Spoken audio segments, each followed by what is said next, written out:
नमस्कार दोस्तों, स्वागत है आपका बीएसएनई की हमारी सीरीज में जिसमें आपको पता है हम बीएसएनई का जो 5th एडिशन है इसे कंप्लीट कर रहे हैं और लास्ट जो वीडियो आई थी कत्यूरी और कार्तिकेय राजवंश की आई थी। आज हम देखेंगे चंद राजवंश और इससे पहले अगर आपने पुरानी वीडियोस नहीं देखी हैं जाके जरूर देखिए। इस चैनल के आप प्लेलिस्ट में जाएंगे तो इस तरीके की आपको ये जो प्लेलिस्ट दिख रही है इसी प्लेलिस्ट में हमने 5th एडिशन की संपूर्ण वीडियो जो है डाली हुई है। तो चलिए स्टार्ट करते हैं चैप्टर 4 जिसमें हम देखेंगे चंद राजवंश के बारे में। तो ये है हमारा चैप्टर 4 और जिसमें हम देखेंगे कुमाऊं का चंद राजवंश। इसके अलावा अगर आपकी कोई राय है तो कमेंट बॉक्स में जरूर बताइएगा। तो चलिए स्टार्ट करते हैं। आगे बढ़ने से पहले एक बैकग्राउंड स्टोरी मैं आपको बताती हूँ। स्टोरी ये है कि जो कत्यूरी राजवंश थी ना, उसमें एक राजा थे ब्रह्मदेव।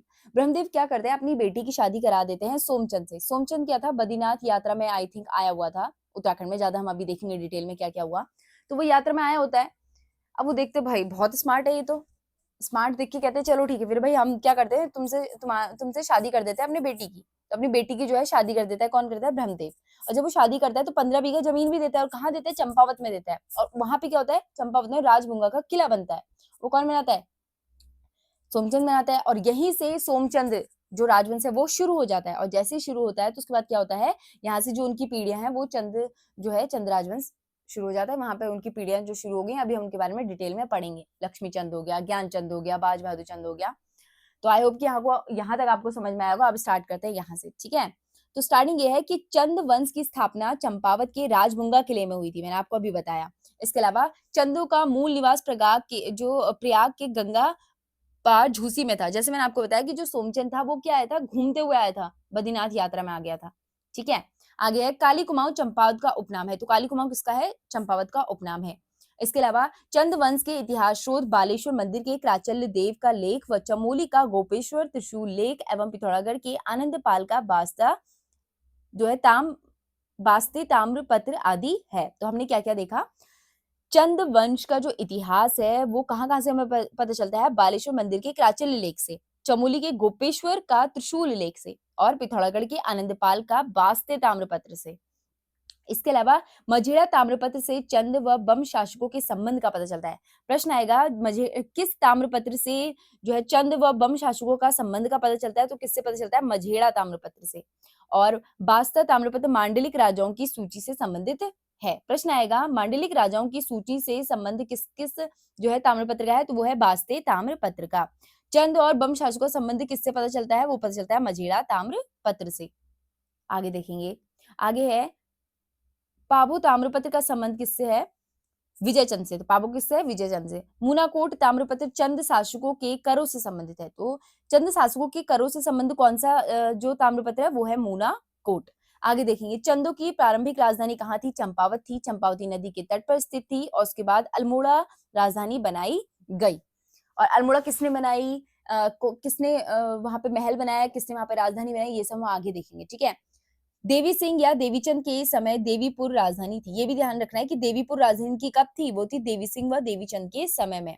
चंदों के समय राजमहल को चौमहल कहा गया। तो चंदों के समय में राजमहल को चौमहल कहा गया। और चंद राजाओं की वंशावली मानोदय काव्य में दी गई है। तो चंद वंश की जो वंशावली है वो किसमें दी गई है? मानोदय काव्य में। ठीक है, ध्यान में रखिएगा ये सब। अब देखेंगे चंद शासक सोमचंद के बारे में।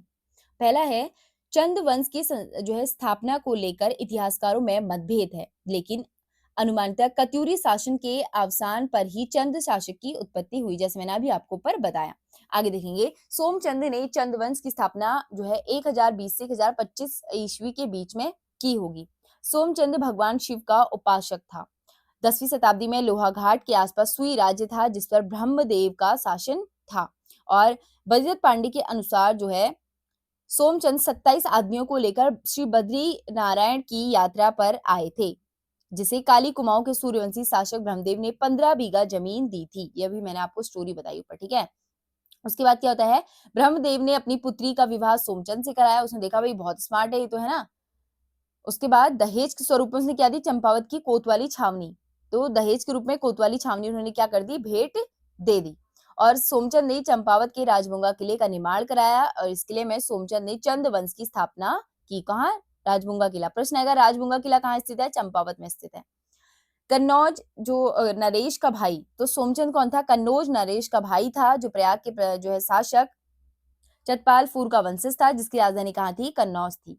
एटकिंसन वॉल्टन के अनुसार बजदत्त पांडे ने चंदो को मूल निवास जो है प्रयाग के निकट झूसी बताया है, जबकि एल्टन के अनुसार चंदो का मूल निवास कहाँ है? झांसी है। आगे देखेंगे, आगे है यहाँ पे सोमचंद ने 4 किलेदारों को नियुक्त किया था। तो सोमचंद ने क्या किया था? 4 किलेदारों को भी नियुक्त किया था। किस किस को? कारगी, बोरा, तड़ागी और चौधरी। और मूलतः नेपाल के थे ये लोग। कहाँ के थे? नेपाल के थे। एक बार फिर से देखो, ये किला हो गया, इसके 4 यहाँ पे क्या किए इसने? किलेदार नियुक्त किए। पहला बोरा, कार्की, तड़ागी और चौधरी। ठीक है, जिन्हें क्या गया? चार आल या चार आल कहा गया। किसने नियुक्त किए थे ये किलेदार? ये नियुक्त किए थे सोमचंद ने। आगे देखेंगे, सोमचंद ने सर्वप्रथम जो है दोनकोट, जिसे द्रोणकोट के रावत राजा को परास्त किया था। तो सर्वप्रथम सोमचंद ने किसको परास्त किया था? ये भी आ सकता है। तो द्रोण जो है द्रोणकोट के राजा रावत को परास्त किया था। और सोमचंद ने मेहरा और फटियालों को मंत्री व सेनापति बनाया था, जिनका मुख्य सेनापति कौन था? कालू तागड़ी था। और तो मेहरा और फटियाल कौन थे? ये थे मंत्री व सेनापति बनाया था। मेहरा लोग जो है कोटलगढ़ व फटियाल लोग डुंगरी में रहते थे। तो मेहरा लोग कहाँ रहते थे? कोटलगढ़ में। और फटियाल लोग कहाँ रहते थे? डुंगरी में। सोमचंद ने जो है विधिवत रूप से पंचायती राज व्यवस्था चलाई थी। तो सोमचंद था, उसने क्या किया था? पंचायती राज व्यवस्था चलाई थी। और सोमचंद ने ग्रामों में बूढ़ा और सयानों की नियुक्ति की थी। अतः कुमाऊं में पंचायती राज व्यवस्था का जनक सोमचंद को कहा जाता है। प्रश्न आएगा, कुमाऊं में पंचायती राज का जनक किसे कहा जाता है? किसे कहा जाता है? सोमचंद को कहा जाता है। उसने क्या किया था? बूढ़ा व सयानों की नियुक्ति की थी। चंद शासक सोमचंद ने जो है समाज को 8 वर्गों में विभक्त किया था। तो कितने? 8 वर्गों में उसने विभक्त किया था। सोमचंद डोटी के राजा को कर देता था। डोटी के राजा मल्लवंशी थे, जिन्हें रैका कहा जाता था। तो क्या थे? डोटी के जो राजा थे उन्हें मल्लवंशी कहा जाता था। और ये कौन थे? रैका राजा थे। इसके अलावा सोमचंद के समय जयदेव मल्ल डोटी या राई का राजा था। तो सोमचंद के समय जयदेव मल्ल डोटी या राई का राजा था। इसके अलावा मल्लवंश का प्रथम राजा वामदेव था। तो मल्लवंश का प्रथम राजा कौन था? वामदेव था, जिसकी राजधानी चंपा थी। और वामदेव ने अपनी राजधानी का नाम अपनी इष्ट देवी चंपावती के नाम पर रखा था। तो मल्लवंश की प्रथम मल्लवंश था, उसका प्रथम राजा कौन था? वामदेव था, जिसकी राजधानी चंपा थी। और वामदेव ने अपनी राजधानी का नाम अपनी इष्ट देवी चंपावती के नाम पर रखा था। आगे देखेंगे, सोमचंद का उत्तराधिकारी व दूसरा चंद शासक आत्मचंद रहा और कतुरी रानी से उत्पन्न पुत्र था। और जिसने जो है 20 वर्षों तक शासन किया। और उसके बाद तीसरा शासक कौन था? पूर्णचंद्र। और 1066 से लेके 1084 ईस्वी तक इसने शासन किया। तो सबसे पहले हमने देखा सोमचंद, सोमचंद के बाद हमने देखा आत्मचंद्र, और आत्मचंद्र के बाद पूर्णचंद। तो सोम, फिर आत्म, फिर पूर्ण। ठीक है, अब ये हमने 3 शासक पूरे पढ़ लिए। अब देखेंगे चौथे के बारे में। तो चौथा कौन है? इंद्रचंद्र व उसके उत्तराधिकारी। तो पहला है, चौथा चंद शासक इंद्रचंद ने नेपाल मार्ग में चीन के साथ व्यापारिक संबंध स्थापित किए थे। तो प्रश्न आएगा, नेपाल मार्ग से चीन के साथ व्यापारिक संबंध स्थापित करने वाला राजा जो था चंद शासक कौन था? वो था चौथा चंद शासक था, वो था इंद्रचंद्र। एटकिंसन के अनुसार जो है इंद्रचंद्र ने रेशम उत्पादन व रेशमी वस्त्र बनाने का कार्य प्रारंभ किया था। और रेशमी वस्त्रों में रंग को पक्का करने के लिए कुमाऊं में झूठी खबरें फैलाने की प्रथा थी, जिसे पटरंग वाली कहा जाता था। प्रश्न ये आएगा कि रेशमी वस्त्र बनाने का कार्य किसने प्रारंभ किया था? इंद्रचंद ने। और किस चंद शासक के समय में झूठी खबरें फैलाई जाती थी, जिसे पटरंग वाली कहा जाता था? तो किसके समय में? इंद्रचंद के समय में। पटरंग वाली प्रथा के बारे में आप लोगों को पता होना चाहिए। इसमें क्या होता था? ऐसा कहा जाता था, जो जितना झूठ बोलेगा उतना ज्यादा जो है रेशम का कलर जो है गहरा होगा। इंद्रचंद राजा बड़ा घमंडी था और अपने आप को इंद्र के समान समझता था। इंद्रचंद्र का उत्तराधिकारी संसार चंद्र था, और जिसके पश्चात चंद शासक क्रमशः सुधाचंद, हरिचंद, वीराचंद बने। और वीराचंद कुमाऊं का विलासी राजा था, और जिसको खस राजाओं ने पराजित किया था। तो प्रश्न आएगा कि कुमाऊं का विलासी राजा कौन था? तो कुमाऊं का विलासी राजा था वीराचंद। तो विलासी वीड़ा ऐसे याद कर सकते हैं आप। और इसको क्या किया था? खसों ने पराजित किया था। वीरचंद ने खस राजाओं को पुनः जो है हराकर, वीरचंद ने क्या किया फिर? जो है खस राजाओं को पुनः हराकर राज्य में कब्जा कर लिया। और अशोक चल्ल के समय चंद शासक वीरचंद था, जिसकी मृत्यु 1206 ईस्वी में हुई। और वीरचंद का उत्तराधिकारी नरचंद लगभग 1236 में गद्दी में बैठा था। प्रश्न आएगा, वीरचंद की हत्या किसने की थी? तो प्राचल्य ने की थी। ठीक है, अब देखिए क्राचल्य के बारे में, आखिरकार क्राचल्य है कौन? तो देखो जो डोटी के राजा होते थे ना, तो जो डोटी के राजा होते थे, डोटी के राजा अशोकचल्य ने, तो डोटी के राजा को अशोकचल्य था, ठीक है? तो अशोकचल ने कामादेश या काली कुमाऊं पर व केदार भूमि पर आक्रमण कर कत्यूरी राजा के कुछ भागों को अपने अधीन कर लिया था। तो आप समझ में आएगा जो अशोकचल था कौन था? डोटी के राजा था।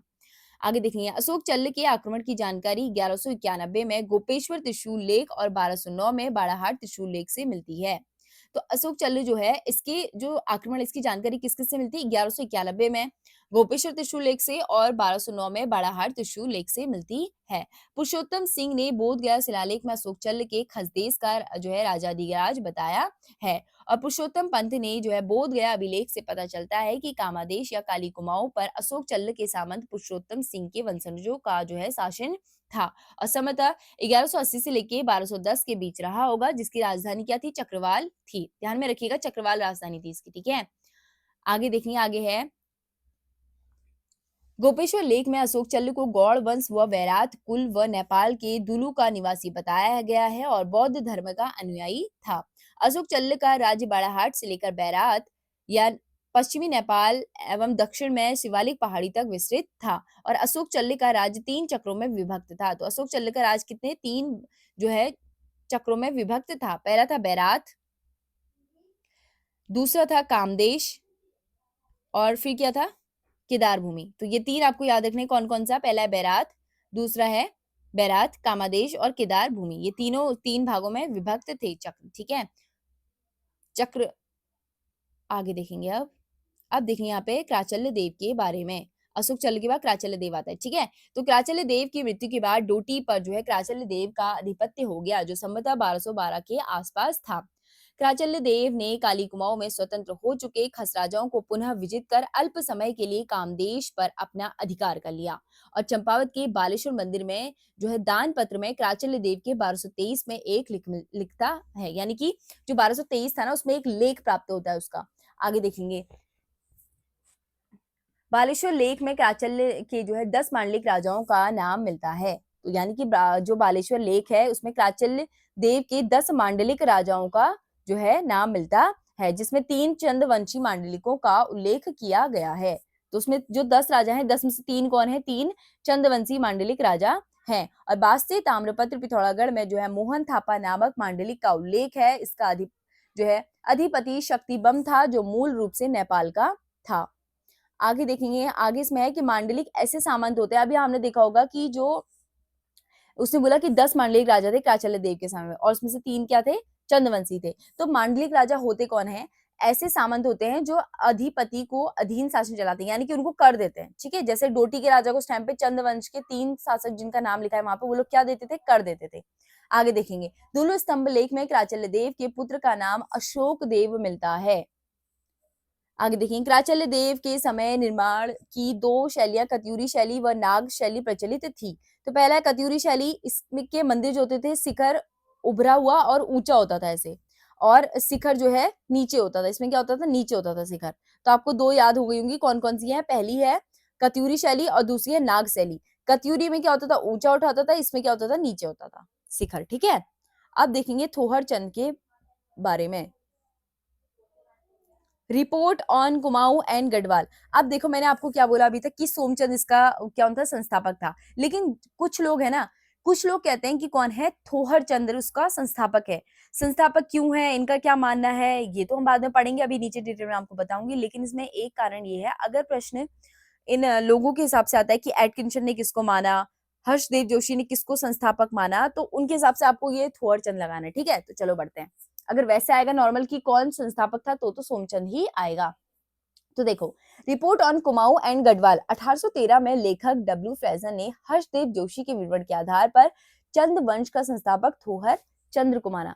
तो किसने माना? हर्षदेव जोशी के विवरण के आधार पर उसने क्या माना? इसको थोहर चंद्र को संस्थापक माना। आगे है किंगडम ऑफ नेपाल। 1881 में लेखक फ्रांसिस हैमिल्टन ने लिखा कि थोहर चंद झूसी से आकर नेपाल राजा के यहाँ नौकरी करता था।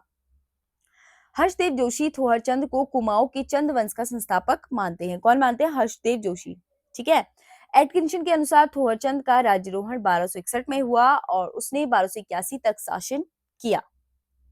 आगे देखेंगे, थोर चंद का उत्तराधिकारी कल्याण चंद्र प्रथम था, जिसके बाद क्रमशः त्रिलोक चंद्र अभय चंद्र का नाम आता है। और अभय चंद्र पहला चंद्र शासक था जिसका प्रमाणिक सूचना उसके स्वयं के अभिलेखों से मिलती है। तो ऐसा कौन सा राजा है जिसका प्रमाण जो प्रमाणिक सूचना है वो स्वयं के उसके अभिलेखों से मिलती है? तो किसके? अभय चंद्र से।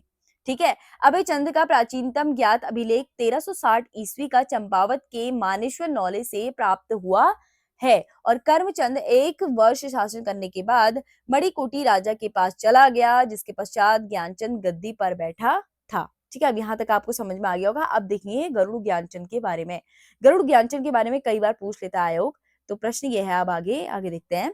29वां चंद शासक गरुड़ चंद्र 1365 ईस्वी से 1420 तक का उसने शासन किया। और चंद राजाओं का जो है राजाओं में सर्वाधिक था। तो चंद राजाओं में सबसे ज्यादा जो राजपाट था किसने किया बोलेगा प्रश्न? तो प्रश्न आंसर क्या होगा? ज्ञानचंद ने। आप ऐसे याद कर सकते हैं, जिसके पास ज्ञान होगा वही तो बैठेगा ना ज्यादा समय तक का। तो क्या हो गया? ज्ञानचंद ने बहुत समय तक जो है सर्वाधिक शासन किया था, बहुत समय तक। आगे देखेंगे, 1378 ईस्वी का एक ताम्रपत्र मिला जिसमें अभय चंद का वार्षिक श्राद्ध ज्ञानचंद के कराने का विवरण मिलता है। देखो अभय चंद ऐसा था जिसके बारे में जानकारी हमें एकमात्र उसी के अभिलेखों से मिलती है, ये हमने देखा था। उसके बाद हमें एक ताम्रपत्र और मिलता है जिसमें ये पता चलता है जो ज्ञानचंद था उसके द्वारा ही क्या किया गया? श्राद्ध, वार्षिक श्राद्ध अभय चंद का किया गया। ज्ञानचंद पहला चंद शासक था जो दिल्ली दरबार गया था। प्रश्न आएगा, पहला दिल्ली जो दरबार था वहां जाने वाला चंद शासक कौन था? तो कौन था? ज्ञानचंद। जो सर्वाधिक समय तक राजपाट करेगा भाई वही जाएगा। ठीक है, जिसके समय में दिल्ली का शासक फिरोज शाह तुगलक था। अगर आपने दिल्ली सल्तनत पढ़ा होगा तो आपको पता होगा 1300 के आसपास ही उसका क्या था? कार्यकाल था फिरोज शाह तुगलक का। तो वही है, यहाँ पे इसके समकालीन उसको बताया है। और फिरोज शाह तुगलक ने ज्ञानचंद को गरुड़ की उपाधि दी थी तथा तराई क्षेत्र का ज्ञानचंद को सौंपा था, यानी कि तराई वाला नीचे वाला भाग जो है उसको सौंपा था। तो हमने क्या क्या देखा इसमें? ज्ञानचंद ने सबसे ज्यादा समय तक का जो क्या है किया? राज किया। और दिल्ली दरबार जाने वाला ये प्रथम था। और दिल्ली दरबार किससे मिला था? ये फिरोज शाह तुगलक से। ज्ञान बहुत ज्यादा था तो उसके दिमाग की फिर गई, आप ऐसे याद कर सकते हैं। ठीक है, जिसमें ज्ञान ज्यादा होता है ऑफकोर्स सी बात है उसके अंदर एटीट्यूड आ जाता है, तो बस वही था। आप ऐसे याद कर सकते हैं। ठीक है, ये तो सिर्फ एक मैं आपको बता रही हूँ याद करने के लिए, आप ऐसे पर्सनल मत लेना। आगे देखेंगे, एटकिंसन के अनुसार उस समय सुल्तान मोहम्मद बिन तुगलक था, लेकिन मोहम्मद बिन तुगलक का कार्यकाल 1325 से लेके 51 था, तो ऐसा हो नहीं सकता है, बस यहाँ पे ये लिखा हुआ है। ठीक है, ज्ञानचंद के समय तराई भाबर क्षेत्र में कठेरियाओं का शासन था। और ज्ञानचंद का राज चिन्ह गरुड़ था तथा वो विष्णु का उपासक था। वैसे चंद्रवंश का अगर हमसे पूछेगा राज चिन्ह क्या था तो हम गाय लिखेंगे, लेकिन अगर ज्ञानचंद का पूछेगा तो कौन है? गरुड़ है। आगे देखेंगे, सेरा खड़कोट ताम्रपत्र में ज्ञानचंद का राजाधिराज महाराज कहा गया और सेरा का विजेता भी ज्ञानचंद को कहते हैं। आगे देखेंगे, मझेरा ताम्रपत्र के अनुसार ज्ञानचंद के समय एकमात्र सामंत राजा विजयबम था। तो मझेरा ताम्रपत्र के अनुसार ज्ञानचंद का के समय जो है एकमात्र सामंत राजा कौन था? विजयबम था। अब देखेंगे यहाँ से। ठीक है, यहाँ तक हमने पढ़ लिया है। आगे है, गोबासा ताम्रपत्र में ज्ञानचंद ने जो है 1418 ईस्वी में देवराज तिवाड़ी को एक गांव जो है वित्तीय दान में दिया था। दरबारी व्यक्ति जो है जस्सा कमलेखी ख्वास के कहने पर नीलू कठैत के दोनों बेटों की आंखें निकाल दी थी। तो दरबारी व्यक्ति जस्सा कमलेखी ख्वास के कहने पर नीलू कठैत के दो बेटों की आंखें निकलवा दी थी। किसने? ज्ञानचंद ने। और नीलू कठैत ज्ञानचंद का वीरवान सेनापति था जो कपरौली गांव का रहने वाले था, जिसे राजा ने जो है क्या दिया था? कुमैया खिल्लत दी थी, जो एक प्रकार की क्या है? पोशाक है। देखो ज्ञानचंद का जो सेनापति था कौन था? नीलू कठैत। तो नीलू कठैत के जो दो बेटे थे उनकी आंखें भी निकाल दी थी। किसके कहने पर? ज्ञानचंद ने निकलवा दी थी। और किसके कहने पर? दरबारी व्यक्ति जस्सा के कहने पर। ठीक है, आगे देखेंगे, गरुड़ ज्ञानचंद का उत्तराधिकारी कौन था? हरिचंद और दानचंद था। ठीक है, यहाँ पे लिखा हुआ है दानचंद था इसके उत्तराधिकारी थे। आगे देखेंगे चंद शासक उद्यानचंद के बारे में। तो गरुड़ चंद जो है ज्ञानचंद ने नीलू कठायत के धोखे से आंखें क्या है निकलवा दी थी, उसके को धोखे से मार भी दिया था। उसके बेटे को क्या किया था? उसके बेटे की आंखें भी निकाल दी थी। और जिस अत्याचार पूर्ण कार्य से जो है उद्यान चंद्र को आत्मगलनी हुआ, जिस कारण उसने कई स्थानों पर मंदिर व नौले बनाए। अब देखो उद्यान चंद्र को ऐसा लगा यार जो मेरे पूर्वज उन्होंने क्या किया, इतने अच्छे इंसान नीलू कठैत की जो है बेटों की आंखें निकालवा दी, उनको धोखे से मरवा दिया, तो कहीं ना कहीं उसको अंदर से बहुत गिल्टी फील हो रहा था। अभी भी आपने देखा होगा पहाड़ों में बोलते तुम्हारे पूर्वजों ने ऐसे काम किए इसलिए तुम्हें ऐसा हो रहा है है ना? तो उसने बोला कि भई मुझे ना बिल्कुल अच्छा नहीं लग रहा है कि इन्होंने ऐसा किया, तो उसको आत्मगलनी करने के लिए उसने क्या किया, कई स्थानों पर मंदिर और नौले भी बनवाए। और बद्रीदत्त पांडे के अनुसार उद्यान चंद ने चंपावत में बालेश्वर का मंदिर भी बनाया था और 1 साल तक वहाँ मालगुजारी तमाम प्रजा की माफ कर दी थी। और इसके अलावा क्या किया उन्होंने कि 1423 में बालेश्वर मंदिर ताम्रपत्र का संबंध विक्रमचंद से था, जिसमें उदयनचंद द्वारा शुरू बालेश्वर मंदिर का कार्य पूर्ण कराया गया, जिसमें जो है ब्रह्मकुंज शर्मा तिवारी ने योगदान दिया था। और बालेश्वर ताम्रपत्र में उदयनचंद ने गुजराती ब्रह्मकुंज शर्मा तिवारी को भूमिदान की बात कही है, और जिसमें साक्षीगढ़ कौन था, यानी कि जिसमें साक्षी के रूप में कौन था, पतन वीसी का उल्लेख मिलता है, जिसका अर्थ होता है वर्तमान में कचहरी से। उदयनचंद के बारे में खास ये कि इसने कई सारे जो है नौले और मंदिरों का निर्माण करवाया था, वो इसलिए क्योंकि इसको बहुत ज्यादा अंदर से हर्ट हो रहा था इस बात को लेकर कि भाई मेरे पूर्वजों ने बहुत ज्यादा पाप किए हैं और मुझे क्या करना है, इन पापों का प्रायश्चित करना है। और इसीलिए इसने मालगुजारी भी माफ कर दी थी प्रजा की, और इसने बालेश्वर मंदिर का काम भी पूरा करवाया था, और जो है ब्राह्मण कुंज शर्मा तिवारी को जो है क्या दी थी, भूमि भी दान में दी थी। अब देखेंगे चंद्रवंशी सिरा राज्य। सिरा का अर्थ होता है भोजन या खीर होता है। प्रश्न आ सकता है सिरा का अर्थ क्या होता है, तो सिरा का अर्थ क्या होता है, भोजन या खीर होता है। प्रश्न आ सकता है आश्री किसे कहते हैं, तो सीरा किसे कहते हैं, क्यों नहीं आ सकता। तो देखो सीरा का अर्थ होता है भोजन या खीर से होता है, जो वर्तमान में डीडीहाट में स्थित था और डोटी के मल्ल शासकों के अधीन था। सीरा के मल्ल स्वयं को राई या रै का राजा कहते थे और यहाँ मल्ल वंश का संस्थापक जगत मल्ल माना जाता है। आगे है भारतचंद के समय डोटी या नेपाल के शासन जयमल और यक्षमल्ल का था, जिन्होंने सीरा को अपने राज्य में मिलाकर उसे पर्वत डोटी कहा। भारती चंद के समय में सीरा में कल्याणमल का शासन था। प्रश्न आएगा भारती चंद के समय में सीरा में किसका शासन था, वो था कल्याण मल्ल का। सीरा मैंने जो है भारती चंद में डुंगरा बसेड़ा को अपना सामंत नियुक्त किया था। तो सीरा में भारती चंद ने क्या किया था, डुंगरा बसेड़ा को अपना सामंत नियुक्त किया था। डूंगरा बसेरा के बाद मदन सिंह और राय सिंह सामंत नियुक्त हुए थे और बसेड़ों ने 1452 से लेकर 1539 तक शासन किया था। और 1539 में डोटी राजा राईमल सीरा का शासन बना। तो कब बना था, 1539 में। उसने क्या किया, सीरा का 11वां शासक था, जिसने शोभामल्ल को सीरा का शासक बना दिया और शोभामल्ल ने अपनी पुत्री का विवाह बालो कल्याण चंद्र के साथ करवा दिया। और कल्याण चंद्र के पुत्र रुद्रचंद्र के समय हरिमल सीरा का शासक था, जो कौन था, उसका भाई था, ठीक है, उसकी पत्नी का, और जिसे रुद्रचंद्र ने 1590 में पराजित किया था। और रुद्रचंद्र ने थल विजय के उपलक्ष्य पर यहाँ पर शिव मंदिर भी बनाया था और रुद्रचंद्र ने सीरा में भूमि का विधि पूर्वक बंदोबस्त भी कराया था। इसलिए आता है कि विधि पूर्वक भूमि बंदोबस्त करने वाला प्रथम जो है राजा कौन था, इसका चंद्रवंश का शासक कौन था, तो रुद्रचंद्र था। और सीरा के मल्लों का प्राचीनतम ताम्रपत्र 50 जो है 1353 से प्राप्त हुआ है। इसमें आपको कुछ चीजें अभी समझ में नहीं आई होंगी, अभी हम आगे के राजा पढ़ेंगे तो आपको सब समझ में आ जाएगा, ठीक है। आप देखेंगे चंद शासक भारती चंद के बारे में। तो 35वां चंद शासक भारती चंद 1437 ईस्वी में गद्दी पर बैठा, जिसका कार्यकाल 1437 से लेके 1477 तक रहा। और भारती चंद के पवाड़े कुमाऊं इतिहास में प्रसिद्ध हैं। आज भी भारती चंद के पवाड़े कुमाऊं इतिहास में जो क्या माने जाते हैं, प्रसिद्ध माने जाते हैं, क्योंकि पहला राजा था जिसने डोटी के विरुद्ध जो है आक्रमण कर दिया था। अभी आपको नीचे समझ में आएगा। इसके अलावा पवाड़ों में भारती चंद व कुमाऊं की वीरांगना भागा धौनिया ने द्वंद्व युद्ध का वर्णन मिलता है, यानी कि भारती चंद व कुमाऊं की वीरांगना भागा धौनिया के द्वंद्व युद्ध का वर्णन मिलता है। और भारती चंद वंश का सबसे पराक्रमी और साहसी राजा था। भारती चंद ने डोटी की दास्तान से छुटकारा पाने के लिए डोटी राज्य पर आक्रमण किया था। और भारती चंद की सेना या कटक से सभी जाति के धर्म के लोग थे। भारती चंद के बारे में देखो क्या क्या चीजें, पराक्रम जो है बहुत ज्यादा पराक्रमी था और साहसी था, वीरांगना भागाधोनिया था और डोटी राज्य पर आक्रमण करने वाला पहला था ये शासक। और सेना में जो है सभी जाति के धर्म के लोग थे, ठीक है। आगे देखेंगे, आगे डोटी आक्रमण के दौरान चंद सेना का पहला पड़ाव जो है कटकुनवाला और दूसरा पड़ाव काली नदी के किनारे बाली चौड़ में था। तो पहला था कटकुनवाला, दूसरा था बाड़ी चौड़। भारती चंद ने 12 वर्ष तक डोटी पर जो है घेरा डाला था। तो 12 वर्ष तक क्या किया था इसने, डोटी पर घेरा डाला था। भारती चंद्र को डोटी पर विजय 1451-52 में मिली थी। और हुंडेली ताम्रपत्र के अनुसार भारती चंद ने 1451 ईस्वी में एक गांव दान में देने का वर्णन मिलता है। तो हुंडेली ताम्रपत्र से ही पता चलता है कि जो भारती चंद है उसने क्या किया था, एक गांव दान में दिया था। और प्रश्न आ सकता है कि कितने वर्षों तक इसने लड़ाई की थी? 12 वर्षों तक का डेरा डाला था। भारती चंद का डोटी पर विजय 1451-52 में मिली थी और डोटी अभियान के तहत नायक जाति की उत्पत्ति हुई थी। तो नायक जाति के लोग चंद शासकों की अवैध संतान थे। देखो वो लोग क्या करते थे, जैसे-जैसे कुछ-कुछ चीजें डोटी की कुछ जगह जीतते रहेंगे तो वहां की जो महिलाएं थी उनसे क्या करते थे, अवैध जो है संबंध बनाते थे, क्योंकि वो घर तो जा नहीं पाते थे। तो वो वहीं पे अवैध संबंध बनाते थे उन लड़कियों के साथ, उन महिलाओं के साथ। तो उनसे जो संतान उत्पन्न हुई उन्हें क्या कहा गया, नायक जाति कहा गया। और भारती चंद ने अपने पुत्र रत्नचंद की सहायता से सोर, सिरा, थल आदि अधिकार कर लिया।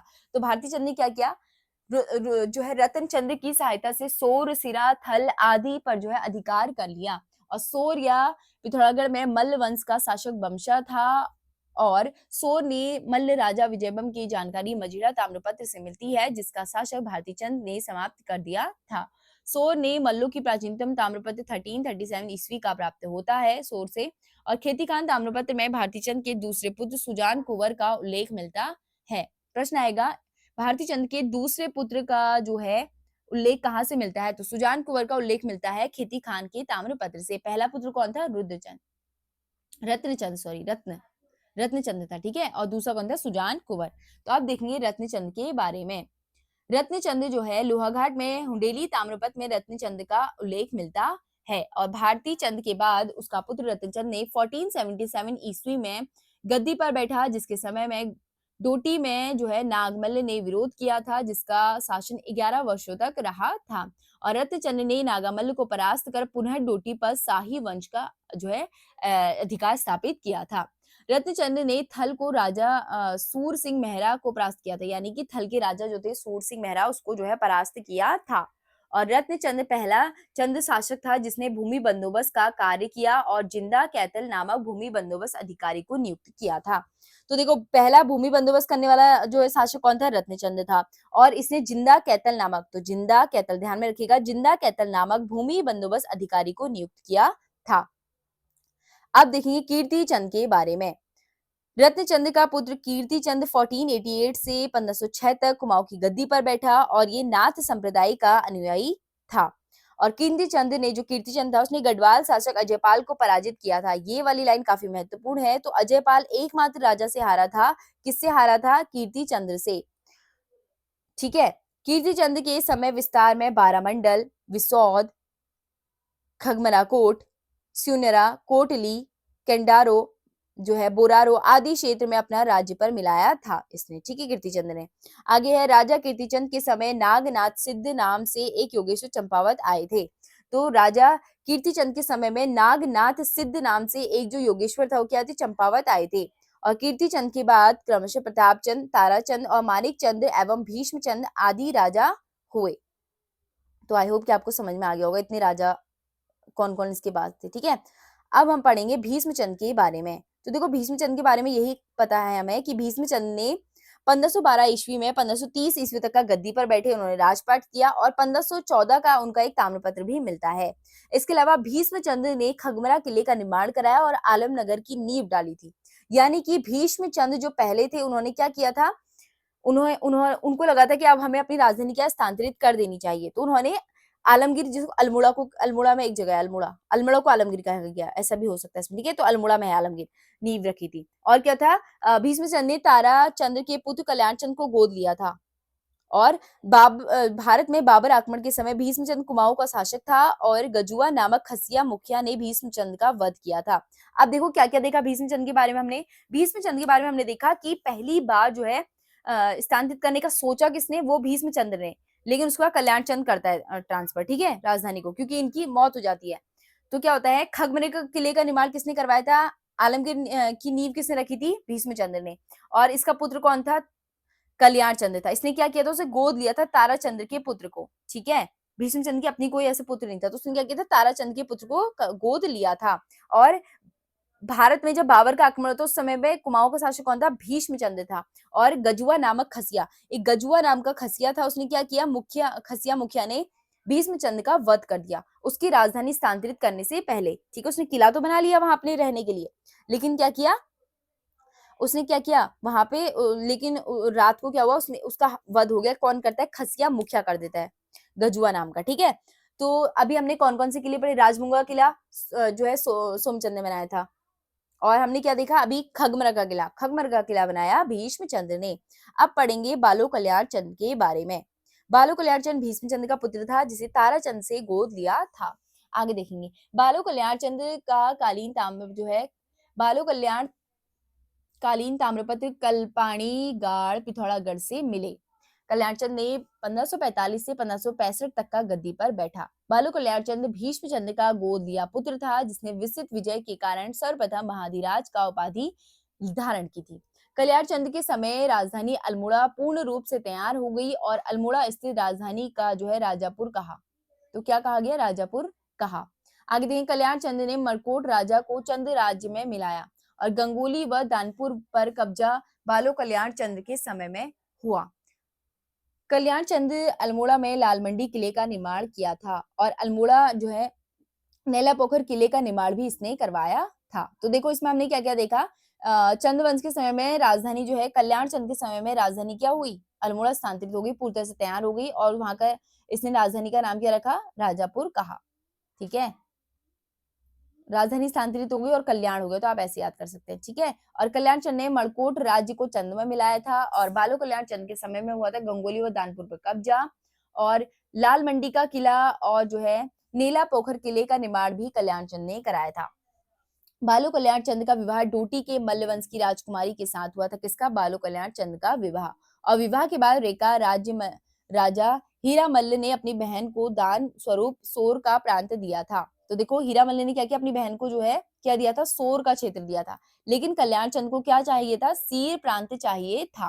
ठीक है, और अपनी इच्छा की पूर्ति के लिए रुद्र जो है रुद्रचंद्र ने, तो बालो कल्याण चंद्र का पुत्र कौन होता है? रुद्रचंद्र। वो क्या करता है? जो सीरगढ़ है उस पर 7 बार आक्रमण करता है और रुद्रचंद्र की सेनापति पुरुषोत्तम पंत की सहायता से 1581 में सीरगढ़ का किला जीत भी लेता है। सोर तो उसे दहेज में मिलता है लेकिन सीरगढ़ क्या करता है? वो उसका बेटा क्या कर लेता है? कब्जे में ले लेता है। और इस्लाम शाह सूर के शत्रु ख्वास खां को चंद राजा के शरण का सही समय ज्ञात नहीं है, तो उस समय मणिचंद या कल्याण चंद का कोई भी शासक हो सकता है। इसके अलावा बद्रीदत्त पांडे के अनुसार ख्वास खां ने मणिचंद के समय कुमाऊं में शरण ली थी और बद्रीदत्त पांडे के अनुसार मणिकचंद जो थे उसने इस्लाम शाह सूर के शाही हुक्म के जवाब में लिखा था कि मैं उस आदमी का किस प्रकार से कैद कर सकता हूँ जिसने मेरी शरण मांगी है। जब तक मुझ में दम है तो मैं ऐसे नीच काम का अपराधी नहीं हो सकता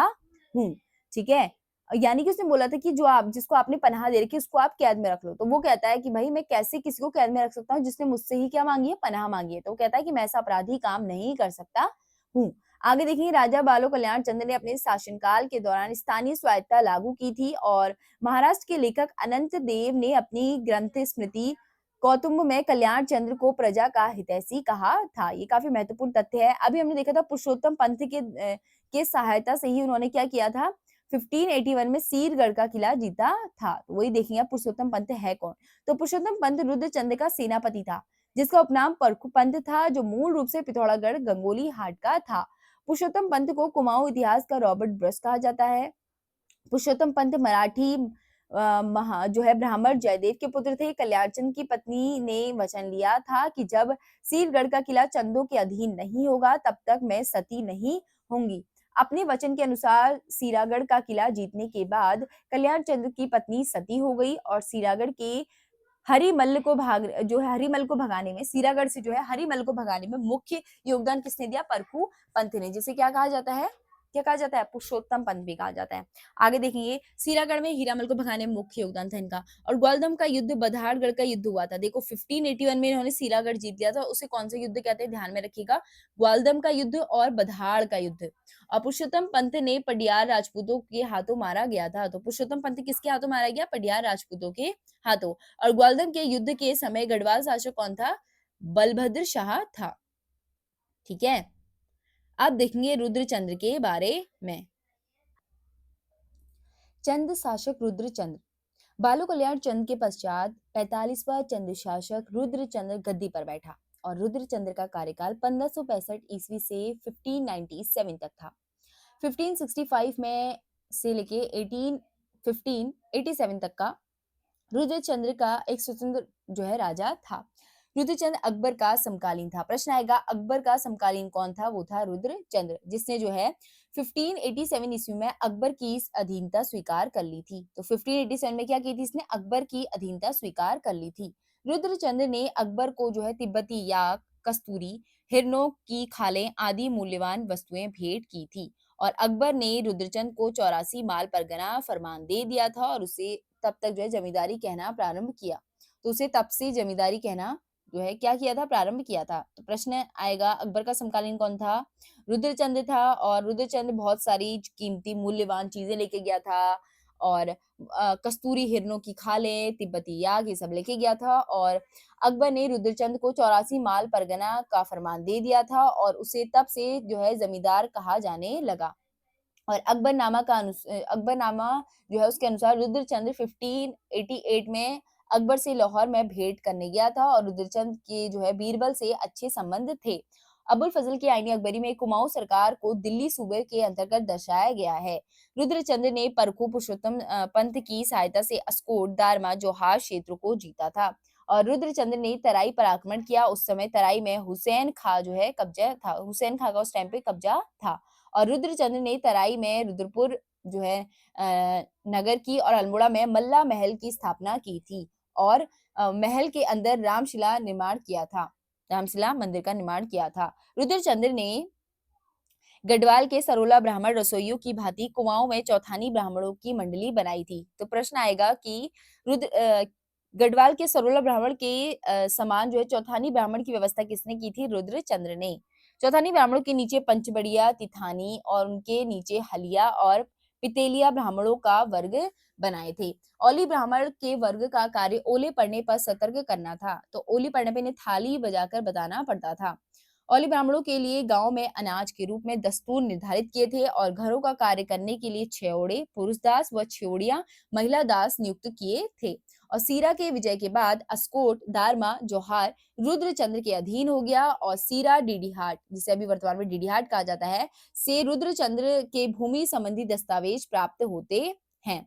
इसके अलावा रुद्रचंद्र ने सामाजिक व्यवस्था सुधार के लिए त्रैवर्णिक धर्म निर्णय नामक पुस्तक लिखी थी।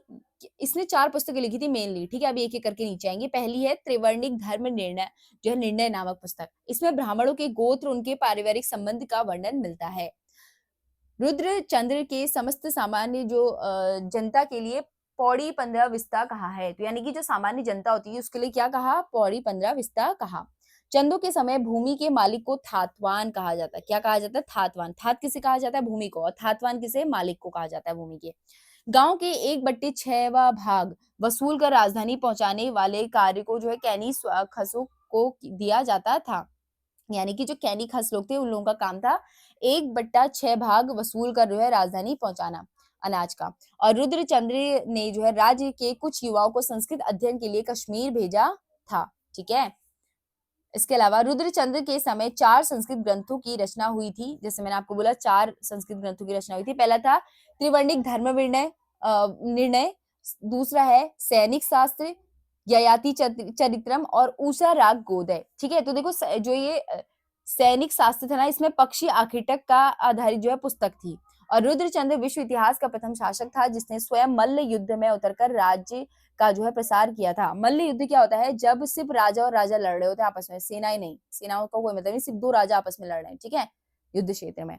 आगे देखेंगे, पूर्वांचल में रुद्रचंद को हर्ष शिलादित्य के नाम से जाना जाता है और रुद्रचंद के द्वारा बुखुड़िया कर लगाया गया था। तो कौन सा? बुखुड़िया कर लगाया गया था। और रुद्रचंद्र व मुगल सेनापति के मध्य इक्का युद्ध हुआ जिसे रुद्रचंद्र ने जीता। तो कौन सा युद्ध हुआ था? किसके बीच हुआ था? मुगल सेनापति और रुद्रचंद्र के बीच में इक्का युद्ध हुआ जिसको जो है रुद्रचंद ने जीता। और रुद्रचंद ने डीडीहाट सीरा से भूमि संबंधी दस्तावेज प्राप्त होते हैं। और हरिमल्ल को परास्त करने के उपलक्ष्य में रुद्रचंद्र ने थल में शिव मंदिर भी बनाया था। ठीक है? ये हमने पढ़ा किसके बारे में? रुद्रचंद्र के बारे में। अब पढ़ेंगे लक्ष्मी चंद के बारे में। लक्ष्मी चंद के बारे में काफी महत्वपूर्ण है। देखो 46वां ये राजा था और 1597 तक का इसने क्या किया? राज किया। और जिसका नाम जो है क्या था? मानोदय काव्य में लक्ष्मण था। ये भी अकबर का समकालीन था इसमें। ठीक है? अकबर और जहांगीर का समकालीन था। और मुनाकोट ताम्रपत्र में लक्ष्मीचंद का नाम लक्ष्मण मिलता है। लक्ष्मीचंद में जो है लक्ष्मीचंद को क्या है, लखुली बिराली के उपनाम से भी जाना जाता है। लखुली बिराली उपनाम इसलिए था क्योंकि वह मुगलों के सम्मुख भीगी बिल्ली बनकर रहता था। जहांगीरनामा में जो है लक्ष्मीचंद को सबसे धनी शासक कहा गया है। देखो जो यहाँ के राजा थे ना गढ़वाल वगैरह के, उनसे तो ये लड़ता था भैंसों की तरह, लेकिन जो है क्या करता था, मुगलों के सामने बड़ा सीधा साधा बने रहता था, भीगी बिल्ली, तो इसलिए भीगी बिराऊ कहते हैं इसको, ठीक है। आगे देखिए, देखो अभी यहाँ पे आप देखो कि 7 बार इसने असफल आक्रमण किया था उन लोगों पे, और 8वीं आक्रमण में गढ़वाली सेनापति खतर सिंह मारा गया था, और इसी दिन से खतरवा बना दें, आप ध्यान में रखना, ठीक है। और लक्ष्मीचंद ने न्योवली विष्टावली नामक कचहरी बनाई थी, जिसमें न्योवली कचहरी समस्त जनता के लिए और बिस्टरी कचहरी किसके लिए, फौजदारों के लिए। लक्ष्मीचंद ने बड़े बड़े बाग बगीचे बनाए थे, जिसमें प्रमुखतः नरसिंह, बाड़ी, कमीना और लक्ष्मीश्वर आदि बगीचे थे। लक्ष्मीचंद ने किसी टमटा को 1 अधाली या 8 नाली भूमि दान में दी थी, और रौत बहादुरी के पुरस्कार के रूप में दी जाने वाली जमीन थी। प्रश्न आएगा रौत किसे कहा जाता है, तो बहादुरी के पुरस्कार के रूप में दी जाने वाली जमीन को रौत कहा जाता है। लक्ष्मीचंद के समय में करों के भय से लोग साग सब्जियां क्या करते थे, छत में उगाते थे, और जूलिया व सिरती नामक लक्ष्मण ने के द्वारा जो है लक्ष्मण चंद के द्वारा क्या लगाए गए थे, कर लगाए गए थे।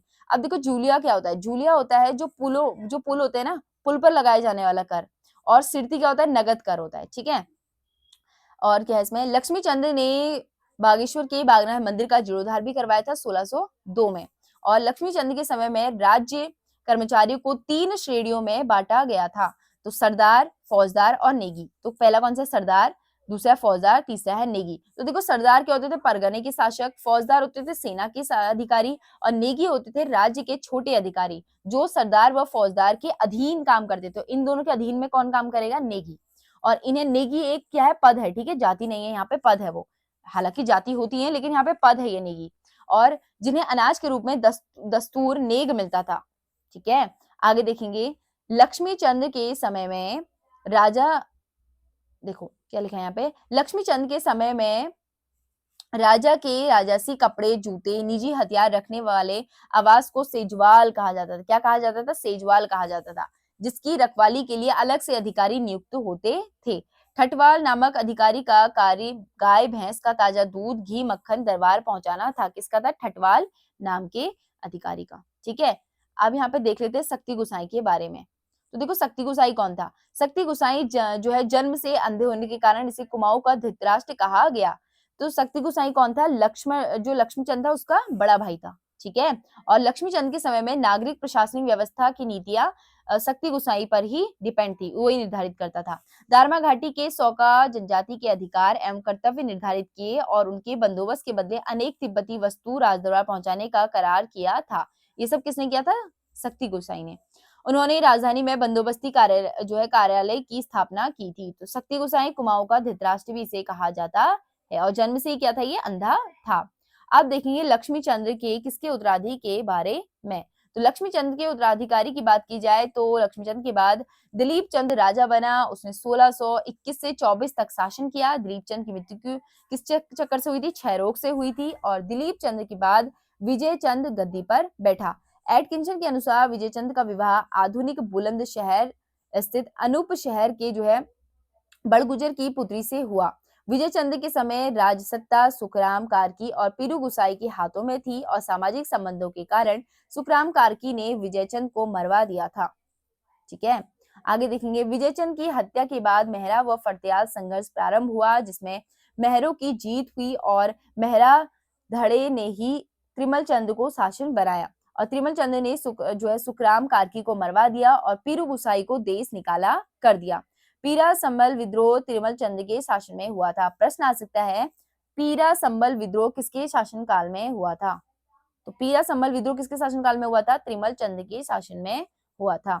शासनकाल में त्रिमल चंद ने 1630 ईस्वी में जागेश्वर में मूर्ति स्थापित की थी, और त्रिमल चंद के जो है काकुवामोर युद्ध, तो जो है काकुवामोर युद्ध कब हुआ था, 1634 में। और किसके भी त्रिमल चंद ने जो है महीपति शाह को पराजित किया था, और उसमें मुक्ति प्रदान की थी, उसे मुक्ति प्रदान की थी महीपति शाह को, ठीक है। महीपति शाह की इसमें मृत्यु हो गई थी। आगे देखेंगे 1625 में क्या होता है, देखो फिर 1625 में विजय चंद की मृत्यु के बाद त्रिमल चंद्र का राज्यारोहण होता है, और 1625 से 38 तक का जो है शासनकाल रहता है।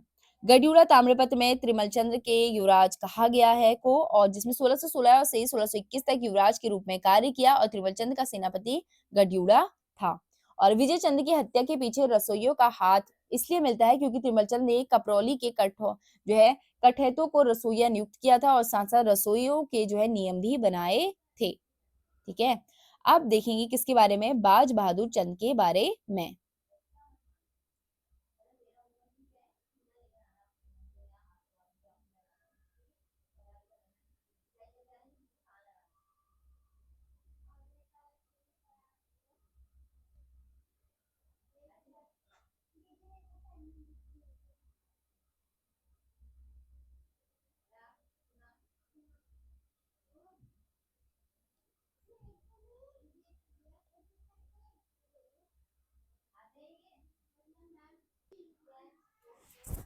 चंद शासक बाज बहादुर चंद की बात की जाए तो 50वां चंद शासक बाज बहादुर चंद जो त्रिमल चंद का उत्तराधिकारी था। इसका कार्यकाल 1638 से 1677 तक था। इसके अलावा बाज बहादुर चंद चरवाहों से राजा बनने वाला एकमात्र चंद शासक था, जिसके पिता कौन थे, नीलू गुसाई। तो चरवाहों से शासक बनने वाला चंद शासक कौन था, वो था बाज बहादुर चंद्र। बाज बहादुर चंद्र मूल्यवान वस्तु जैसे चवर, कस्तूरी, सोना, चांदी के बर्तन आदि लेकर मुगल बादशाह शाहजहां से दरबार पर गया था मिलने के लिए। तो बाज बहादुर चंद्र किसके समकालीन था, शाहजहां के। शाहजहां ने इसे बहादुर एवं जमींदार की उपाधि दी थी। 84 माल पर कठेरी राजपूत जो है राजपूतों के अधिकार कर लिया था। तो 84 माल पर जो है कठेरी राजपूतों ने अधिकार कर लिया था, और 84 माल का नौलखिया माल या तराई का एक 84 कोस लंबे भूभाग में चंद राजाओं को प्रतिवर्ष 9 लाख की आय होती थी। शाहजहां ने बहादुर चंद्र को 84 माल का फरमान दे दिया था, लेकिन शाहजहां ने क्या किया, 84 माल का फरगना किसको दे दिया, बाज बहादुर चंद को। ठीक है, और क्या हुआ, एटकिंसन के अनुसार बाज बहादुर चंद जो है मुगल दरबार को खुश रखने के लिए प्रति परिवार से 1 रुपए कर लेता था। और बाज बहादुर चंद ने तराई क्षेत्र में बाजपुर नगर की स्थापना की थी, और बाज बहादुर चंद के पवार राज्य पर विजय के प्रतीक रूप में नंदा देवी मूर्ति को गढ़वाल से लाकर अल्मोड़ा किले में स्थानांतरित कर दिया था। देखो प्रश्न आएगा कि जो नंदा देवी की मूर्ति है वो क्या है, गढ़वाल से लाकर अल्मोड़ा किले में स्थानांतरित की थी इसने। ठीक है, आगे देखिए किले से किसने वहां मंदिर में बनाई थी, वो किसी और ने की थी। इसको ध्यान में रखना कि गढ़वाल से अल्मोड़ा लाने वाला यानी कि गढ़वाल से कुमाऊं लाने वाला मूर्ति कौन था, वो था बाज बहादुर चंद। ठीक है, तो क्या था इसमें कि बाज बहादुर चंद ने क्या किया, पवार राज्य के विजय पर जो है इसने प्रतीक के रूप में नंदा देवी की मूर्ति गढ़वाल से लाकर अल्मोड़ा किले में स्थापित कर दी। और मुगल बादशाह ने अल्मोड़ा आक्रमण के लिए 1655 में खलीकुल्ला के नेतृत्व में सेना भेजी, जिसकी मदद बाज बहादुर चंद ने की। बाज बहादुर चंद्र ने कतूरी राजाओं के गढ़ मनीलागढ़ पर आक्रमण किया, जिसके बाद कतूरी कुंवरों ने गढ़वाल के पूर्वी भाग में लूटपाट मचाई, जिसके भगाने के लिए तिल्लू रौतेली को हथियार उठाने पड़े थे। तो क्या था इसमें कि बाज बहादुर चंद ने कतूरी राजकुंवरों के गढ़ में मनीलागढ़ में आक्रमण कर दिया था, जिसके बाद कतूरी कुंवरों ने गढ़वाल के पूर्वी भाग में लूटपाट मचाई थी। तो उसके बाद क्या किया उसने, जिसको भगाने के लिए तिल्लू रौतेली ने हथियार उठाने पड़े थे। ठीक है, और बाज बहादुर चंद ने तिब्बत पर अभियान करते हुए हुड़ियों को दमन किया था। तो हुड़ियों का क्या किया था, दमन किया था, और मानसरोवर यात्रा और भोटिया व्यापार को जो है बाधाओं से मुक्त किया था। बाज बहादुर ने कैलाश मानसरोवर में तीर्थ यात्रियों के लिए 1673 में गोट भूमि दान की थी। और बाज बहादुर चंद ने भोटिया व शौकिया द्वारा, जो शौकिया होते थे, शौका जो होते थे, तिब्बत को जाने वाली दस्तूर पर रोक लगा दी थी। वो दस्तूर देते तिब्बत पर, उसने रोक लगा दी। अब देखो गूढ़ भूमि क्या होती थी, वह भूमि जिसे मंदिरों की देखभाल के लिए उनके खर्चे होने वाले अनाज आदि की व्यवस्था हेतु पुजारियों को दे दी जाती थी।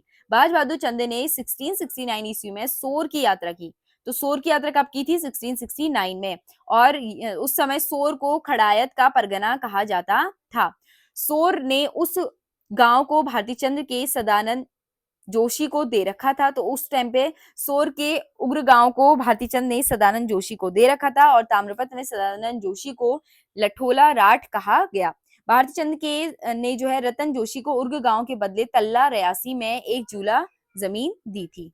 जूला एक मापने की प्रणाली है। ठीक है, बाज बहादुर चंद्र ने भोटिया व हुडियो तिब्बतों से सिरती नामक कर लिया और कुमाऊं में जजिया कर लगाने का एकमात्र चंद शासक कौन था? बाज बहादुर चंद्र।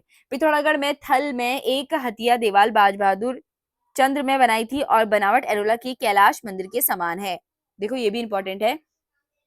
पिथौरा के थल में एक हथिया दीवार बाज बहादुर चंद ने बनवाई थी जिसकी बनावट कैलाश जो एलोरा की जो कैलाश मंदिर है उसके समान है। ठीक है, ये भी महत्वपूर्ण है।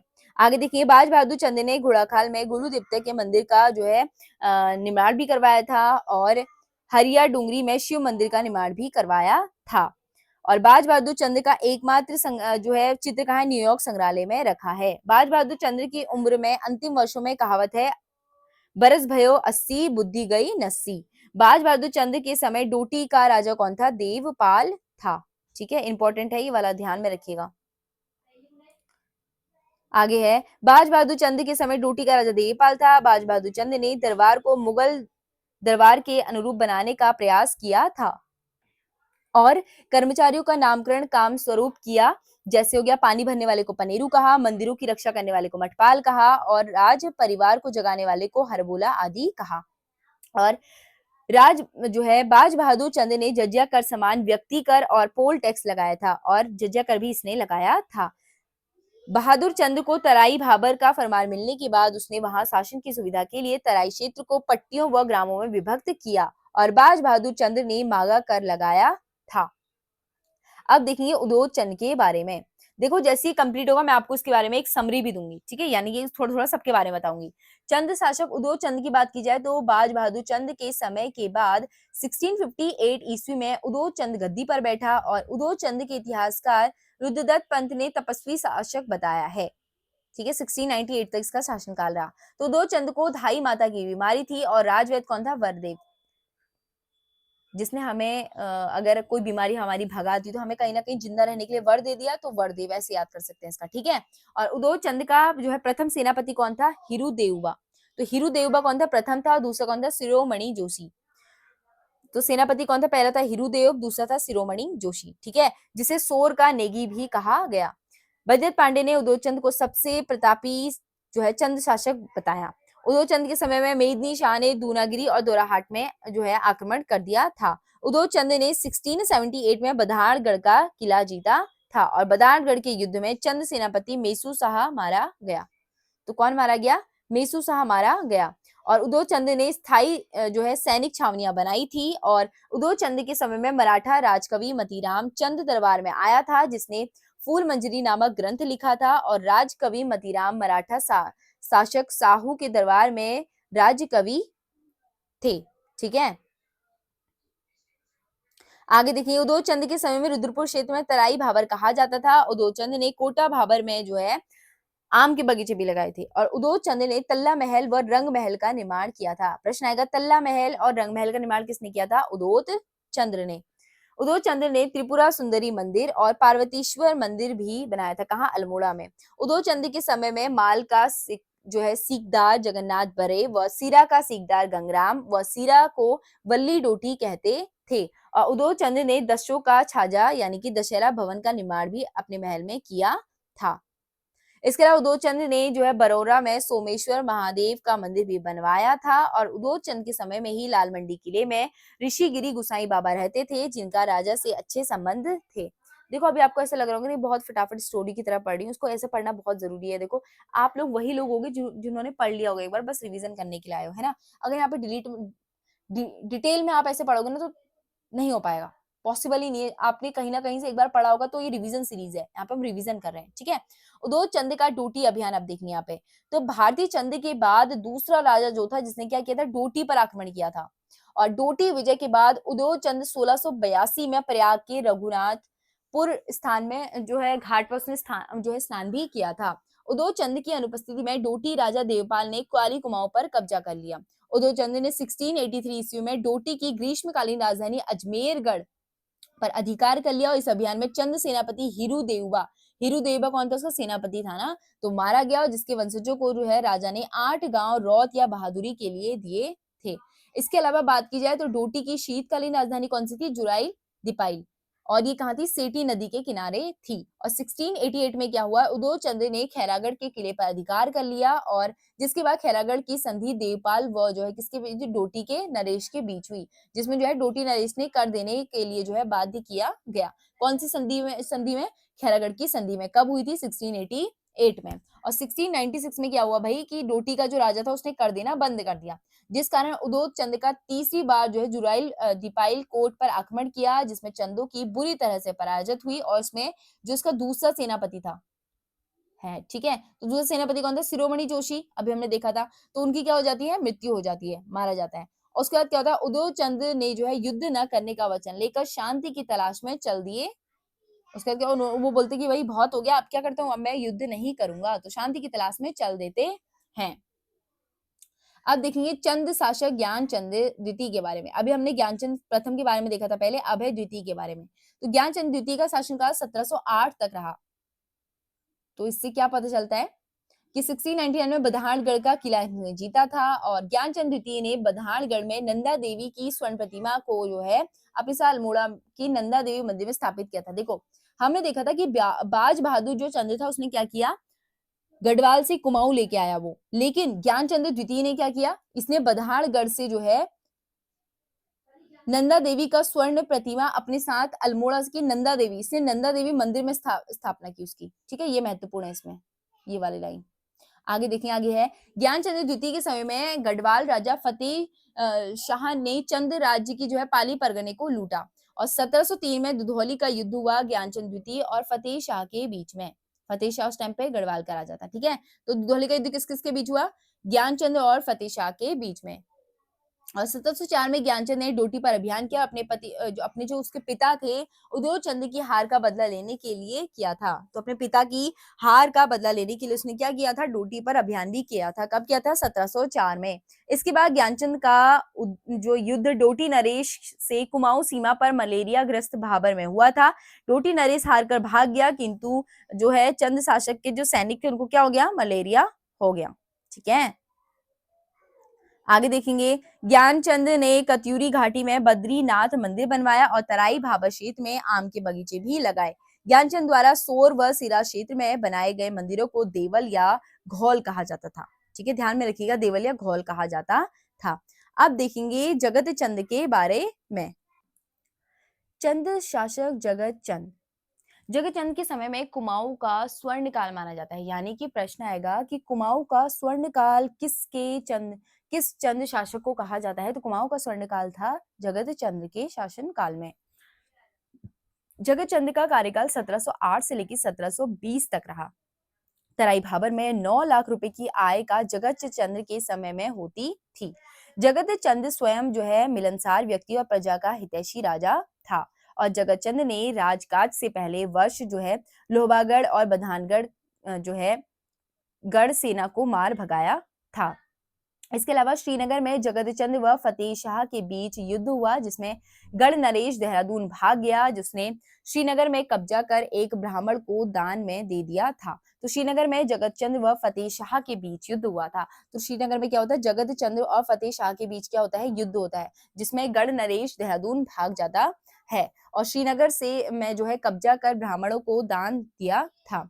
आगे देखेंगे जगत चंद के समय में फतेह शाह ने कत्यूरी घाटी में आक्रमण किया और बैजनाथ घाटी को लूटने के बाद गरसार ग्राम बद्रीनाथ मंदिर को चढ़ा दिया था। इसके अलावा जगत चंद ने मुगल बादशाह को कीमती कपड़े चीजें भेंट दी थी और मुगल शासक ने उन्हें अभय दान दिया था।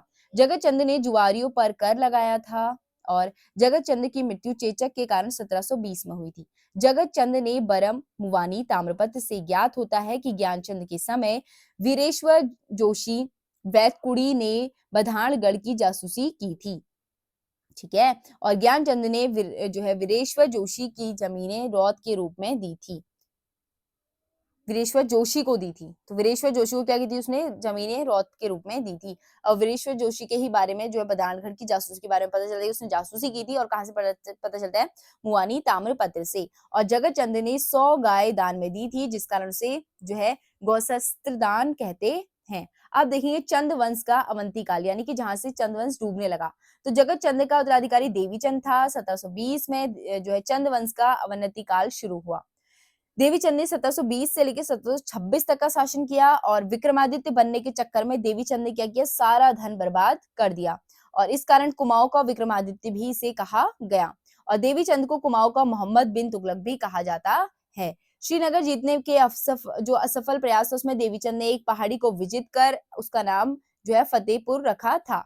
यानी कि क्या किया उसने, श्रीनगर जीतने के असफल प्रयास में उसने एक पहाड़ी को जीता, उसका नाम क्या रख दिया, फतेहपुर रख दिया। देवीचंद ने रोहिल्ला सरदार जो है दोब खान को अपना सेनापति नियुक्त किया और देवीचंद के समय में काकड़ी घाट में बाबा हर्षदेवपुरी रहते थे जो देवीचंद को देवबा कहकर पुकारते थे। इसके अलावा देवीचंद की हत्या उसके बिष्ट दरबारी माणिक बिष्ट और पुत्र पूरनमल बिष्ट ने कर दी थी। देखो देवीचंद के समय में जो माणिक बिष्ट और जो उसका पुत्र था पूरनमल, इस ये इनका शासन पता है कैसा था, ये बहुत ज्यादा ना अन्यायपूर्ण शासन करते थे और उसको गोलागर्दी कहा जाता है। देखो यहाँ पे भी लिखा हुआ है, अभी देखेंगे आगे। तो इन्होंने क्या की, देवीचंद की हत्या कर दी और देवीचंद के बाद क्रमशः अजीत, कल्याण, दीप, मोहन, प्रद्युमन और शिवचंद आदि राजा बने और आखिरी कौन सा था, महेंद्र चंद्र कुमाऊं की गद्दी पर बैठा और अजीत चंद के समय में अजीत चंद था उसके समय में पूरनमल व उसके पिता ने मणिक चंद्र गौड़ बिष्ट के अन्यायपूर्ण शासक को जो है कुमाऊं में गौड़ागर्दी कहा जाता था। तो गौड़ागर्दी क्या है, प्रश्न आएगा तो क्या था, पूरनमल और उसके पिता मणिकचंद्र के शासनकाल को, अन्यायपूर्ण शासनकाल को क्या कहा जाता है, गौड़ागर्दी कहा जाता है। चंद्र शासक कल्याण चंद्र चतुर्थ के बारे में देखेंगे। तो कल्याण चंद्र चतुर्थ की बात की जाए तो 1747 तक इसने जो है राजपाट किया और राजा बनने के पूर्ण कल्याण चंद्र ने डोटी के कल्याण सिंह के नाम से मजदूरी करता था तथा अनपढ़ राजा था। इसके अलावा कल्याण चंद्र चतुर्थ के समय 1743-45 ईस्वी को कुमाऊं में जो है रोहिल्ला का आक्रमण हुआ था और 1743-44 में रोहिलखंड या कठेर में सरदार अली मोहम्मद खान ने कुमाऊं पर आक्रमण किया और रोहिल्ला आक्रमण के समय गढ़वाल शासक प्रदीप शाह ने कल्याण चंद्र की मदद की थी। तो प्रदीप शाह ने कब की थी इसकी हेल्प, रोहिल्ला आक्रमण के समय में गढ़वाल राजा ने की थी हेल्प कल्याण चंद्र की। और कल्याण चंद्र चतुर्थ ने मुगल बादशाह जो है मोहम्मद शाह रंगीला को भेंट देने के लिए जागेश्वर मंदिर से ऋण लिया था। तो ऐसा कौन सा राजा था जिसने जागेश्वर मंदिर से ऋण लिया था, जो है मोहम्मद शाह रंगीला को भेंट देने के लिए, कौन था, कल्याण चंद्र चतुर्थ था ये। आगे देखेंगे, कल्याण चंद्र को काशीपुर में मुगल बाजी जो है कमरुद्दीन गॉड ऑफ ऑनर भी दिया गया। कल्याण चंद्र चतुर्थ ने अल्मोड़ा में चौमहल का निर्माण करवाया। तो चौमहल का निर्माण किसने करवाया, कल्याण चंद्र चतुर्थ ने, और अपनी राजधानी को राजबुंगा कहता था। कल्याण चंद्र ने जो है लच्छी गुसाई मनराल को सयानाचारी सौंपी थी और 16 गायों को सयाना था, 16 गायों का सयाना था। कल्याण चंद्र ने चतुर्थ के समय में बलीराम चौधरी लेखक था। कल्याण चंद्र चतुर्थ के समय में अवध के नवाब मंसूर अली खां था और कुमाऊं के तराई पर अधिकार किया था उसने और शिवदेव जोशी को बंदी भी बनाया था। कल्याण चंद्रोदय पुस्तक के लेखक कवि शिव हैं जो कल्याण चंद्र का राजकवि था। राजा बनने के बाद कल्याणचंद्र ने गौड़ागर्दी शासक के नायक पूरनमल एवं मानिक चंद्र को मारने के आदेश दिए थे।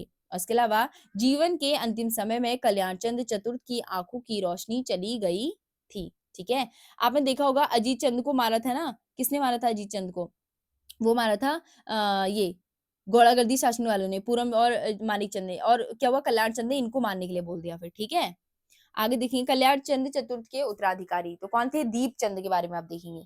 तो दीपचंद 1748 में दीपचंद कुमाऊं का शासक बना जिसके समय में पानीपत का तीसरा युद्ध हुआ 1761 में और जिस युद्ध में मुगल बादशाह के कहने पर दीपचंद ने मराठों के विरुद्ध क्या थी, अपनी सेना भी भेजी थी और 1761 तक इसका वो था। ठीक है, राजपाट। उसके बाद पानीपत का तीसरे युद्ध में मराठों के खिलाफ इसने 4000 कुमाऊनी सैनिक भेजे थे और हरिराम और उपसेनापति कौन थे, बीरबल नेगी, हरिराम और बीरबल नेगी। और पानीपत के तीसरे युद्ध में कुमाऊं सेना पहाड़ी हथियार के साथ बहादुरी से लड़ी थी और उस टाइम पे क्या हुआ था, एटकिंसन लिखते हैं कि पहाड़ी लोगों ने रॉकेट और हैंड ग्रेनेड से बहुत अच्छा कौशल दिखाया था। और इसके अलावा क्या होता है कि पानीपत के युद्ध की समाप्ति के बाद मुगल बादशाह जो होते हैं वो कुमाऊं के जो सेनापति उससे मिलने की इच्छा प्रकट करते हैं और मुगल बादशाह कुमाऊं सेनापति से मिलने की इच्छा प्रकट की थी और लूट के माल में मनका, नामक हाथी, जेवरात और अन्य जो है बहु उपयोगी चीजें जो है राजा दीपचंद के लिए भेजी थी। ठीक है, किसने, मुगल बादशाह ने। आगे देखेंगे, दीपचंद बड़े ही मिलनसार दयालु प्रकृति के व्यक्ति थे। उनसे अगर कोई भी चीज़ माँगते थे वो ना नहीं कहना जानते थे और बहुत सारे लोगों की जागीर प्रदान की थी उन्होंने, ठीक है? इसके अलावा राजा दीपचंद जो थे, वह उनके जो 2 लड़के थे, उनको सीरा कोट के किले में कैद करके रखा था, जहाँ उनकी मौत हो गई थी। प्रश्न आएगा सीरा कोट के किले में किन्हें कैद करके रखा था? दीपचंद और उनके बेटे को। प्रश्न आएगा दीपचंद और उनके बेटे को कहाँ कैद करके रखा था? सीरा कोट में और यहीं इनकी मृत्यु हो गई थी।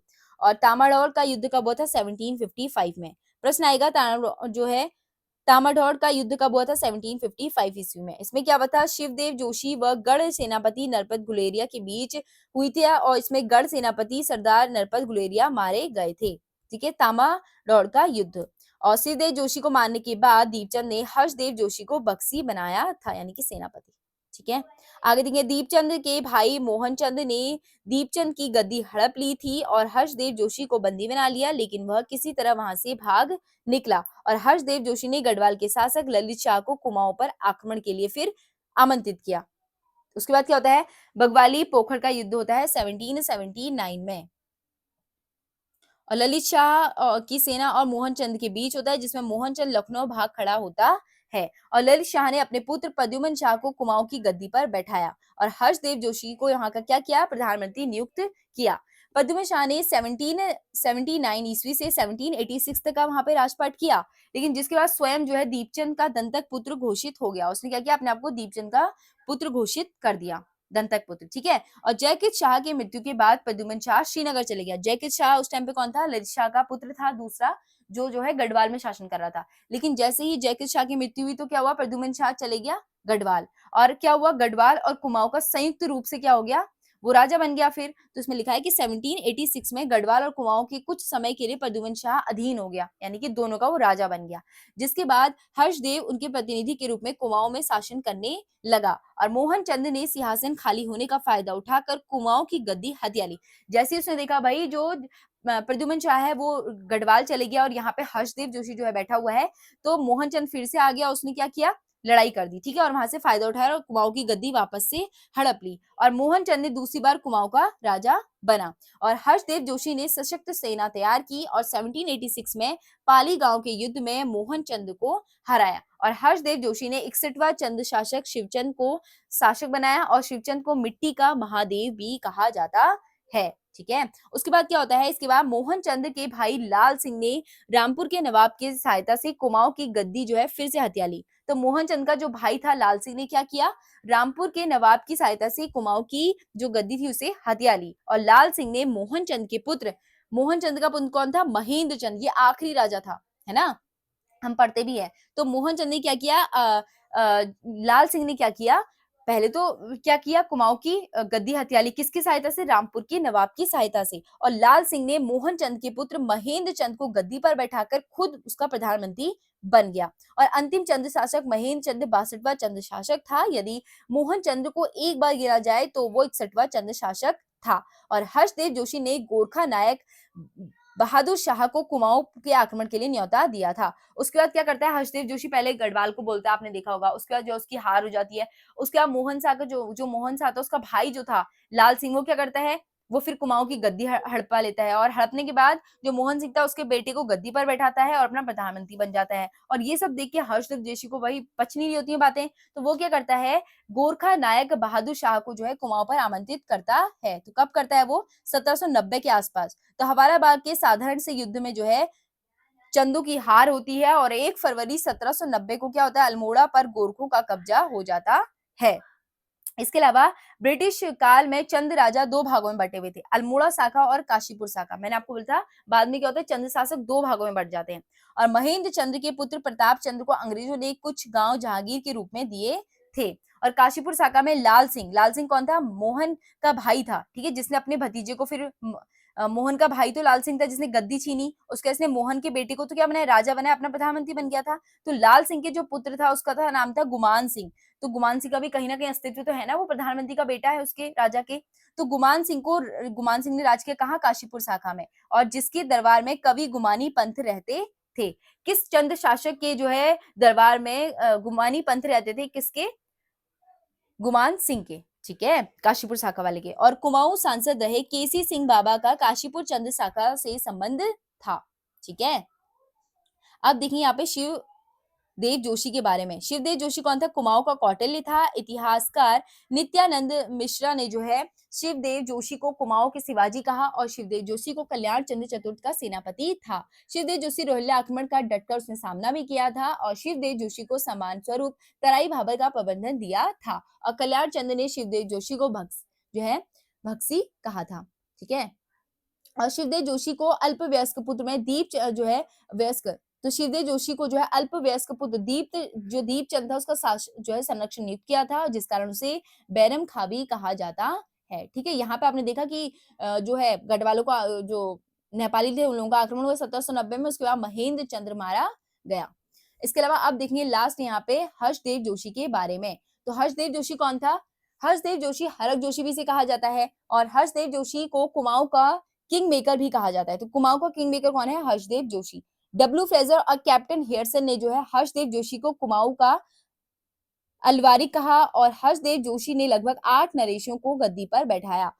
और इसको विभीषण भी कहा है। किसने? राहुल साकरत्याल जी ने। राहुल साकरत्याल जी ने इसे विभीषण इसलिए कहा है, ये पता कैसा था? अब सोचो ना, कभी गढ़वाल वालों को बुला रहा है, कभी नेपाल वालों को। नेपाली को तो इन्होंने बुला ही दिया ना 1790 में। पूरा ही जो महेंद्र चंद था उसकी मृत्यु हो जाती है 1790 में।